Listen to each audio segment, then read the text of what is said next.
kuvutia. Watu wa Mwaya, asalamu alaykum. Bwana Yesu asifiwe sana. Tumsifu Yesu Kristo. Sasa tusalimiane kwa salamu za chama. Mwaya nikiwauliza ngumi ziko wapi tusalimiane, naomba mseme hizi hapa. Ngumi ziko wapi tusalimiane Mwaya? Ipo.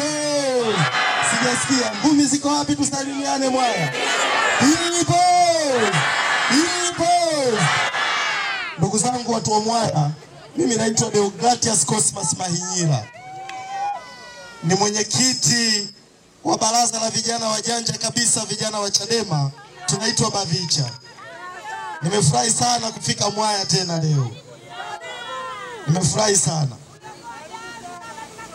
Asante. Nimefika Mwaya, nafikiri mnakumbuka, kuwatetea watu wa Mwaya 19 waliokuwa wamesingiziwa kesi ya mchongo, kesi ya uchaguzi, na muhuni mmoja yuko hapa Mwaya anaitwa mtendaji wa kata.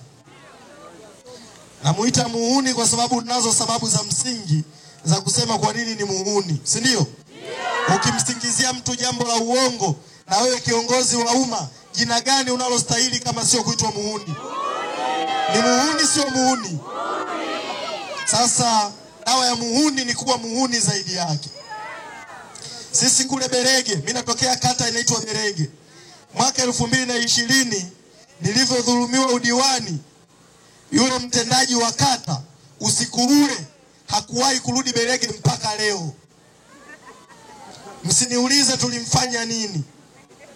Mwaka jana 2024 yuko mtendaji wa kijiji, na yeye alinikata jina, anasema sijui kusoma na kuandika kwa sababu nilienda kugombea mwenyekiti wa kijiji. Na yeye baada ya kufanya kazi hiyo hajawahi kurudi Berege mpaka leo. Nini nataka kusema? Nyie watu wa Mwaya, mtu kama Agrey Mhenga, kila toka nimekuja Mwaya mimi miezi mingapi iliyopita, nasikia mnamlalamikia na bado mko naye. Kwenye hilo mmeniangusha. Mlipaswa kumfanya kitu aione Mwaya ni chungu. Kama haioni yeye chungu, basi mwanae aione chungu, au mkewe aione chungu. Hiyo ndo dawa ya kudili na wahuni wa Chama cha Mapinduzi ambao wanatumia ofisi za umma kuwatesa wananchi ambao hawana hatia yoyote. Kwa mimi sijui watu hawa mnapaswa kuwafanya nini, lakini nyinyi mnapaswa kutafakari. Kama mtakuwa mna la kufanya, mshtakieni hata kwa Mungu. Mungu anajua nini cha kuwafanya watu wa namna hii. Wakati tuko kule Kilombero, nimeambiwa yuko mwenzetu amehamia chama fulani, amekimbia mapambano. Nikauliza na Mwaya wapo waliokimbia, nimeambiwa Mwaya hapa hakuna hata mmoja aliyeondoka. Sasa niwapongezeni sana watu wa Mwaya kwa kuwa na mapenzi makubwa na chama chetu. Lakini pia niwaambieni, hatuna haja ya kusikitika kwa mtu yoyote atakayefika bei. Hatuna haja kwa kusikitika kwa mtu yoyote atakayenunuliwa ndani ya mapambano haya. Ikitokea mmoja wetu akauza utu wake kwenye mapambano haya tulionayo, tutakacho kufanya, tunapaswa kuutumia utaratibu wa Afrika. Utamaduni wa Mwafrika, mimba ikitoka huwa hatuweki msiba. Siku hiyo hiyo tunaweka mipango, tunatafuta nyingine, na Mungu atatujalia tutapata mtoto. Uongo ukweli? Kwa nafikiri swala la mtu yoyote atakayekimbia mapambano haya lisiwaumize, lisiwafanye mkaweka majamvi, mkaweka msiba. Chukulieni kama ni mimba iliyoharibika, endeleeni na mapambano ya kuiletea noma CCM, tuitoe madarakani. Ndugu zangu watu wa Mwaya, taifa hili tulifanya mapambano ya kudai uhuru, sio kwa sababu wakoloni walikuwa wanaweza kushindwa kutujengea barabara, walikuwa wanashindwa kutujengea shule, walikuwa wanashindwa kutujengea reli, au walikuwa wanashindwa kutengeneza miundombinu ya aina yoyote. Tulifanya mapambano ya kudai uhuru kwa sababu tuliamini sisi ni binadamu, na Mungu amekijalia kiumbe kinachoitwa binadamu sifa tofauti na viumbe wengine wowote huku duniani. Utu ndio sifa ambayo inamtofautisha binadamu na wanyama.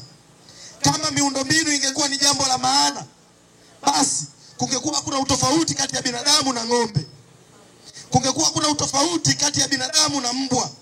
Kama miundombinu ni kitu cha maana, Hata mbuzi unaweza ukamjengea banda zuri. Tulimuondoa mkoloni kwa sababu miongoni mwa sifa ya binadamu ni anapaswa kujiongoza mwenyewe. Tunao mfumo wa kikoloni mpaka leo unatutawala ndani ya taifa letu. Ndio maana wako watu wanaitwa wakuu wa wilaya, wako watu wanaitwa wakurugenzi, wako watu wanaitwa watendaji wa vijiji na watendaji wa kata. Watu hao nyinyi hamkuwachagua na hawana sifa ya kuwa viongozi wenu, kwa sababu kwanza hawajui hata utamaduni wenu nyinyi ni upi. Hivi huyu Agrey Muhenga kwa mfano, nikimtolea mfano, yeye ni mkazi wa Mwaya? Amekulia hapa? Hapa ni nyumbani kwao? Anajua utamaduni wenu? Anajua shida zenu? Amekuja kufanya nini hapa?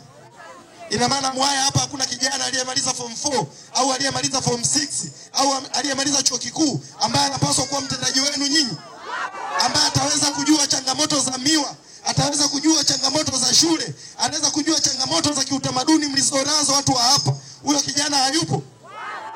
Mifumo hii ni mifumo ambayo CCM inaikumbatia ili kuendelea kututawala milele na milele. Ndio maana sisi Chadema tunasema nafasi kama za wakuu wa wilaya, nafasi kama za wakurugenzi ni nafasi ambazo CCM inazitumia kuendelea kuwaonea wananchi. Wale ni wahuni waliopo kwenye maeneo yenu kuhakikisha CCM inaendelea kutawala. Ndio maana unakutana na mtu anaitwa mtendaji wa kata, anawaamrisha mpaka polisi. Na nyie polisi mnakubalije kuamrishwa na mtu mwenye level ya mtendaji wa kata? Mwaka jana si hao polisi walikuja kuwapigania virungu wakati wa uchaguzi wa serikali za mitaa? Si ni hao? Kwa faida ya nani sasa? Si ndio hao walikuja pale kwenye ofisi ya chama pale wanapiga watu virungu? Si ndio hao waliowasingizieni makesi? Si ndio hao? Kwa kushirikiana na watu wa level hiyo, level za kiuni. Kwa ndugu zangu polisi, nyinyi ni maskini wenzetu. Msiwe watu mnaotumika kugombanishwa na wananchi maskini wenzenu. Nyie kazi yenu ni kazi ya kitume, na sisi tunatamani nyie muwe sehemu ya kuhakikisha raia na mali zake wanakuwa salama. Uongo ukweli? Sasa ni ujumbe gani tumekuja nao Chadema? Tumekuja na operation inaitwa no reforms no election. Kwa nini tunasema no reforms no election? Mfumo wa uchaguzi kwenye taifa hili hauwapi haki wananchi mkamchagua nani mnayetaka awe kiongozi wenu. Na CCM walivyo waongo na hawana aibu. Kuna mwandishi wa riwaya anaitwa Ngugi wa Thiong'o, amefariki juzi. Kwenye riwaya yake moja inaitwa Cross on the Road, amesema kwamba mwizi wa kweli ni yule anayeiba. Anasema wako wezi wengi, lakini mwizi wa kweli ni yule anayeiba halafu analindwa na jeshi la polisi. Kwenye taifa hili hakuna mwizi wa kweli zaidi ya Chama cha Mapinduzi na serikali yake. Kwa sababu wao ni wezi ambao wanaiba uchaguzi halafu wanawatumia polisi kuwalinda kwenye michakato ya uchaguzi. Uongo ukweli? Kwa kama kuna mwizi tunapaswa kuhangaika naye kwenye taifa hili ni CCM na serikali yake, kwa sababu kila siku ya Mungu inawadhulumu wananchi, watu wa Mwaya na maeneo mengine, haki yao ya msingi ya kuchagua nani awe kiongozi wao. Sasa Chadema tumeshtuka. Chadema tumefanyaje? Tumesema hakuna namna, tutaendelea kukubali mifumo ya uchaguzi ya namna hii. Na CCM walivyo waongo na hawana aibu, wanasema mwaka jana tumetunga sheria inaitwa sheria ya tume huru ya uchaguzi. Kwa hiyo kwa sasa hivi yale malalamiko ambayo Chadema wanayalalamikia, tumeshafanya marekebisho ya sheria. Hiyo sheria mpya walioitengeneza mwaka jana haina utofauti na sheria iliyokuwepo. Bado rais ndiye anayechagua mwenyekiti wa tume ya uchaguzi. Bado akina Muhenga na watendaji wenzake ndio wanaosimamia uchaguzi. Hivi kwa akili za Muhenga anamtangaza diwani wa Chadema ameshinda hapa? Yaani hilo jambo linatokea? Wanasema wakurugenzi sasa hivi hawasimamii uchaguzi, wakati hiyo sheria yao mpya inasema sasa hivi msimamizi wa uchaguzi kwenye ngazi ya jimbo na wilaya atakuwa ni afisa mwandamizi yoyote wa serikali ngazi ya kata. Yaani maana yake CCM yatachagua ni CCM gani liko pale halmashauri zuri kuliko mengine ili liwe lisimamizi la uchaguzi. Sasa hivi wanasema fomu za matokeo eti mtapewa, wakala utapewa zikiwa zinatosha. Walichokibadilisha ni nini? Wanasema fomu ya utambulisho wa wakala Atakayeipeleka kituoni ni mkurugenzi. Yaani zamani ulikuwa wewe unaenda nayo kituoni, lakini sasa hivi wanasema mkurugenzi ndo atakayeipelekea. Yaani kutupatia sisi tuende nayo ilikuwa kazi. Yeye kutupelekea ndo litakuwa jambo la rahisi. Kwa hiyo mambo haya yote sisi tumejua ni uhuni na hatuyaungi mkono. Sasa ndugu zangu watu wa Mwaya, hakuna namna kwenye taifa hili tutaweza kubadilisha maisha yetu tulionayo kwa mfumo huu. Ndio maana sisi vijana wa Chadema, sisi vijana wa Bavicha tunaunga mkono msimamo wa chama wa no reforms no election. Na sisi vijana tumesema mwaka huu kama noma wacha ikawe noma. Hatuwezi kukubali sisi vijana tushiriki kwenye uchaguzi ambao utatufanya tukamatwe tupelekwe magerezani, utatufanya tupigwe na virungu na mapolisi, utatufanya tuuliwe. Hatuko tayari kushiriki kwenye uchaguzi wa namna hiyo.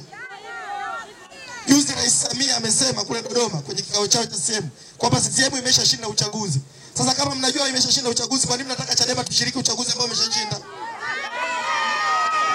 Hapa Mwaya mimi ni nyumbani, nitarudi tuje tuzungumze mambo yanayohusu watu wa Mwaya. Nitakuja tupate muda mrefu. Shughuli ya leo ni shughuli ya makamu mwenyekiti wa chama. Kwa hiyo tusijifanye sisi wengine tunadandilia sana. Mimi nikianza kuzungumza naweza nikazungumza masaa matatu. Mara baada ya kusema hivyo, na waombeeni sasa niwaulize